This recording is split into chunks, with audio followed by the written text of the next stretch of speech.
From the Channel 4 studios in Boston, this is WBZ News at 11. Tom Brady makes his home debut this afternoon, all but erasing the memories of his Deflategate suspension. You saw it right here, of course, on your Patriot station. Good evening, everyone. I'm Ken McLeod. And I'm Katie Brace. It was close in the second half, but the Pats got stronger. And the Bengals, well, they self-destructed. Our team coverage begins with WBZ Sports Director Steve Burton. Yeah, that's what Cincy does. Oh, what a day today was. Tom Brady made his first regular season start at Gillette Stadium since last December, and fans were out in full force. Cheer on number 12. The Patriots improved to get this. 5-1 on the year. A more than welcome sight for Patriots fans. Yes, Tom Brady takes the field at Gillette for the first time since, well, this season. 7-3 Cincinnati in the second. Pat strike. Brady with the short pass to James White. Patriots go up 10-7 at the half, second half. And Brady finds Rob Gronkowski with a perfectly placed touchdown pass. Brady finished with 3 touchdowns, 376 yards. The 73rd time he has thrown for at least 300 yards in a game. Patriots win it, and they win it big. 35-17 for Brady's homecoming. We always get great crowds, and they were into it today. So I was glad we could do a lot better there in the second half. It's good to be 5-1. I mean, I think, we're at a decent place, so just got to keep stringing these games together. There's a ton of football left. Well, Brady's back, and the Patriots are rolling, and so are we. Coming up on Sports Final tonight, we'll break down the Pats win, go one-on-one with LeGarrette Blount and Danny Amendola, and figure out what went wrong with the Red Sox. Guys? All right, thanks, Steve. Lots to cover there. Watching Brady win on home turf was a welcome sign for really anyone in Patriot Nation. WBZ's Paul Burton drew the fun assignment today. He continues our team coverage now. The number 12 was spotted everywhere. Absolutely not. Perfection. Matt from New Jersey even created a Brady back song. Brady's back. Back again. Brady's back. Tell a friend. Welcome home, Tommy. We missed you, brother. And now that Brady is back, many fans predict that the team will actually go undefeated from here to the Super Bowl. In Foxborough, I'm Paul Burton, WBZ News.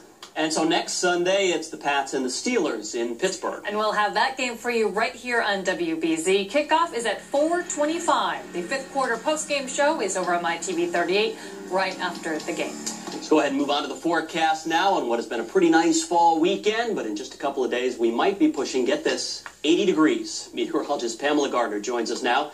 Pamela, that sounds pretty good. Yes, it does. Today, we had a high temp of 71 degrees, so it's hard to think we could get even warmer, but we will going into your midweek forecast. Right now, we're down to 62 degrees in Boston and Lawrence and in Manchester, 58 degrees in Worcester, a very mild night in store for us as temperatures are running well warmer compared to this time yesterday. 20 degrees warmer in Nashua, 13 degrees warmer in Boston. Overnight lows right around 58 degrees, and that gusty southwest wind and the clouds helping to keep temperatures more elevated tonight. Satellite radar shows a few showers trying to push into southern New Hampshire and along the New Hampshire coast, but this cold front very weak, and along it, those showers start to dissipate. So most of the day and tomorrow morning will be dry. We start off with temps in the 50s, and then for the ride home, 74 degrees. Coming up when those 80s arrive in that 7-day forecast. Katie? Sounds good. Thanks, Pamela.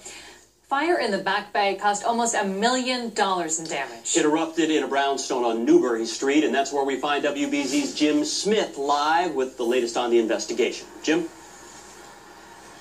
Well, Ken and Katie, the cause of this fire is under investigation tonight. And take a look here. The damage to the bottom 2 floors of this brownstone is intense. It's a real mess. But here's the good news. Right now, we have no reports of any injuries. And once again, the cause of this fire remains under investigation. It remains also to be seen how long these tenants will be displaced and just when these businesses that have been affected will get back to normal. Live on Newbury Street, Jim Smith, WBZ News. Jim, thanks. There was a serious crash in Halifax early this afternoon. 2 vehicles hit head-on at the intersection of Franklin and South Streets. We're told that one of the drivers was unresponsive at the scene and taken to the hospital. 2 other people were also taken to the hospital. In Roxbury, the search is on for the gunman who shot a 2-year-old girl. Police say that triggerman was aiming at the girl's father as part of a gang dispute. The toddler is recovering. WBC's Shantae Lands is live in Boston, where police say that intended target not telling the truth tonight. Shantae. Katie, that's right. Police say the father is not cooperating, but I tell you what, Mayor Marty Walsh said today that it's disturbing. And the little girl continues to recover tonight. Meanwhile, Child Services has stepped in. They're investigating this case. Live at Boston Police Headquarters, Shantae Lands, WBZ News. Shantae, thanks. An update now on the two officers shot in East Boston. Both men are recovering from several surgeries and are still listed in critical but stable condition. Officers Richard Santolo and Matt Morris came under fire last week. Investigators say Kirk Figueroa ambushed them as the cops responded to a domestic disturbance call. Figueroa was then shot dead by police. And taking a live look outside tonight, you can see the Prudential Tower lit up in blue. That's in support of the Boston Police Department as those officers recover. Standoff in Revere had neighbors staying put there for much of the morning. Police were called to a house on Francis Street for a report of shots fired. When they got there, they say a man was armed and barricaded in his home with several other people who refused to come out. Everyone eventually came out of that home, and police are still investigating tonight. Still ahead on WBZ News, fines forgiven. The T lets Keolis off the hook for hundreds of thousands of dollars in fines stemming from that horrible winter 2 years ago. We'll explain. Plus, in campaign 2016, what new polls show for Donald Trump and Hillary Clinton. Monday. There is outrage in northern New Jersey tonight. The controversial bow and arrow hunt appears to have taken the life of a bear nicknamed Pedals. The animal became an internet sensation 2 years ago, caught on camera many times walking on two legs, human-like, through neighborhoods. Some people have made death threats against the hunter. It was the first legal bow and arrow hunt there in decades. The third and final presidential debate is set for midweek, and Donald Trump would love to shift the focus away from the growing list of allegations by women. Hillary Clinton will keep a low profile until the debate, and as Brooke Silva Braga reports, some new polls show her lead is widening. Silva Braga for CBS News, New York. The candidates face off for the final presidential debate Wednesday night at 9 o'clock, and you can watch it right here on WBZ. Someone firebombed a Republican Party office in North Carolina overnight. Vandals spray-painted the place with the phrase Nazi Republicans and then tossed a Molotov cocktail through the window, starting a fire. No arrests have been made yet. The remnants of a typhoon are fizzling out in the Pacific Northwest. It caused tornadoes to touch down in Oregon on Friday and a round of storms Saturday night, causing widespread damage in Washington state. The MBTA has forgiven more than $800,000 in fines against the company that runs the commuter rail system. Thousands of commuters were stranded by late or canceled trains during that brutal winter the year before last. Keolis says the T agreed to waive those fines amid evidence that maintenance workers were pulled from their usual jobs to help shovel off tracks and shorten delays. Even so, Keolis says it has already paid more than $6.5 million in fines stemming from that ugly winter. We don't need to talk about low temperatures right now because it's almost summer-like. Beautiful weekend, just gorgeous. Amazing, and it just keeps getting better with the warmth coming at us this next week, at least for the start to this week, 70s and 80s on the way. Unbelievable. And hopefully you got to take advantage of it today. If you didn't, well, you have a few more days to do so. But some of the surfers out there did, with some good wave action there on Scituate.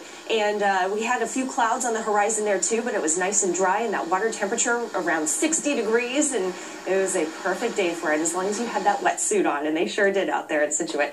And Boston hit 71 degrees today. The average high is 61, 10 degrees above where we should be this time of the year. The record high, not even close to that, but hey, that's all right. 71 felt wonderful here. Could be chasing a couple records as we get into the later part of this week. Now, for tomorrow, we'll be in the 70s, not anywhere close to a record high. For Tuesday, though, Boston could hit 80 degrees. The record is 82, set back in 1947. And on Wednesday, 78 degrees with the record high of 84, set back in 1945. I think if we're going to see a record, it may be on Tuesday for this next week. And currently in Boston, we're a mild 62 degrees, 2.56. Not too bad here. Southwest wind, still 13 miles per hour. We had a gusty southwest wind, and because of that wind direction still coming from the southwest, that's helping to keep temperatures more elevated than, say, what we experienced this time yesterday. So we're still 62 in Boston, the same in Lawrence and Manchester, 58 degrees in Worcester, but we also have some clouds trapping in that daytime heat that we accumulated, acting like a blanket, and that combined with the southwest breeze, well, low temperatures won't be quite as chilly. 50s at most, and some mid-50s maybe in some of the suburbs. Tomorrow, waking up to 74 degrees, 70s, and especially in the afternoon, with a sea breeze developing as the wind subsides just a bit. But with that sea breeze, we'll stay a tad cooler along the coast. Low 70s from Beverly to Boston, with mid 70s once you get farther inland, and also depending on how much sunshine you see. We do expect more clouds than sunshine during the day, but it's going to be filtered sunshine and feeling wonderful even to the south and east on the Cape and Islands, right around 70 degrees. Where those lows track and how high that pressure will be, how it could dominate, that could make the difference between a good soaking rain by the end of the week or no rain at all for us. So for now, we're going to be positive with a chance for some showers and cooler temperatures as we get towards the tail end of the work week. Next weekend, returning to those fall-like temperatures with highs back in the upper 50s. Back to you. More like fall. All right, Pamela, thanks. Well, sports is coming up after the break. Steve Burton is standing by with full highlights of Tom Brady's home opener in Foxborough. Inside the 5, Brady tossing. With W.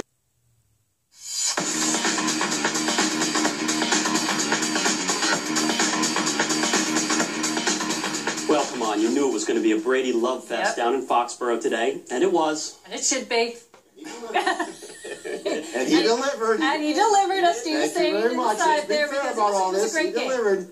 Well, this is like opening day all over again. This was Tom Brady's home opener, and Brady and the Pats came up big again. They beat the Bengals this afternoon 35-17 to improve to 5-1 on the season. A welcome sight for Patriots fans. Tom Brady takes the field at Gillette for the first time this season. 7-3 Cincinnati in the second. And the Pats find the end zone. Brady with a short pass to James White. Patriots go up 10-7 at the half. Same score in the third when the Bengals strike with old friend Brandon LaFell in the back of the end zone. LaFell beat Malcolm Butler since he goes up 14-10. This game went back and forth for a little while. A few drives later, the Bengals are back up on their own 8-yard line. And Dante Hightower breaks through, sacks Andy Dalton in the end zone for the safety. 2 points. The ball back to New England. Another big game for the New England defense. Later in the quarter, Brady finds Rob Gronkowski with a perfectly placed touchdown pass. Gronk finished with a career high 162 yards to go with a touchdown. 19-14 Pats. Late in the third, Brady hits James White. White's second score of the game, 25-14 Pats. Brady throws for 3 scores, 2 weeks in a row, to go with 376 yards. The 73rd time he has thrown for at least 300 yards in a game. Fourth quarter, Pats up 25-17. Things get a little chippy. After a big catch, Gronk mixes it up with notorious Vontaze Burfict. Gronk gets flagged for taunting. Pats without a late field goal from Steven Gostkowski, a touchdown from LeGarrette Blount, and they win at 35-17, improved to 5-1, as I mentioned. First off, I got to take full responsibility on that personal foul. I mean, can't be letting that happen. I mean, good thing, I mean, it didn't hurt the team in this situation. Still got the win, but down the road, it can always hurt the team getting a personal foul. So definitely got to be more aware of that and take responsibility. They're a tough physical team. They're physical football players. They're big. And they hit hard, and I feel like that's the style that they play. So, kind of gave into it when I got my penalty, and got to watch out for that. That's the captain talking.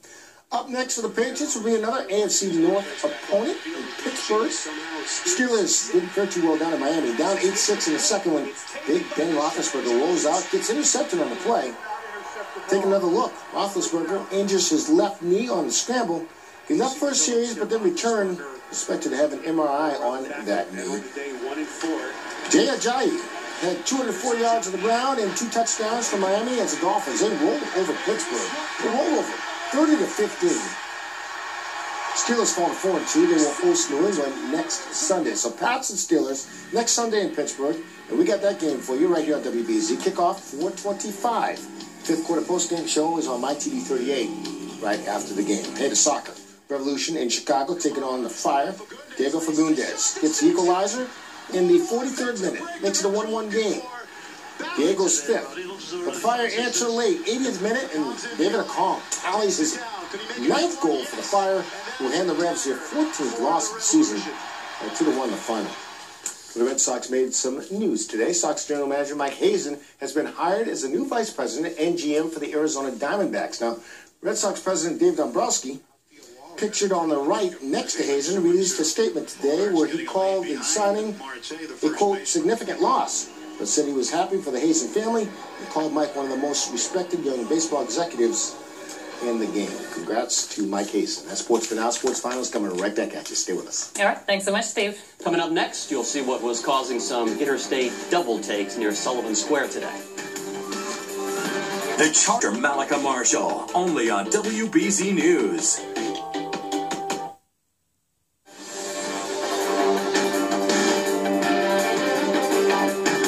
Yep, that was a turkey trotting down 93 this afternoon. On a busy section of 93 South in Somerville, those driving by were able to take a few photos. This was on the elevated section of the highway near Sullivan Square. Now, fortunately, the bird appeared to stay in the breakdown lane, and we are guessing it was probably on its way out of town before November. Get it? We'll be right back after the break. A mild night tonight. There's a slim chance for an isolated shower. Otherwise, we're dry. And Monday afternoon, 74 degrees, 80 degrees on Tuesday with a gusty southwest wind. Fantastic weather, almost summer-like here as we get towards midweek as well. But then back to fall-like temperatures and repeated rain chances for Thursday, Friday, into next weekend. All right, looks good. Thanks so much, Pamela, and thanks for watching, everyone. Sports Final is coming up next, so stay tuned and have a good week.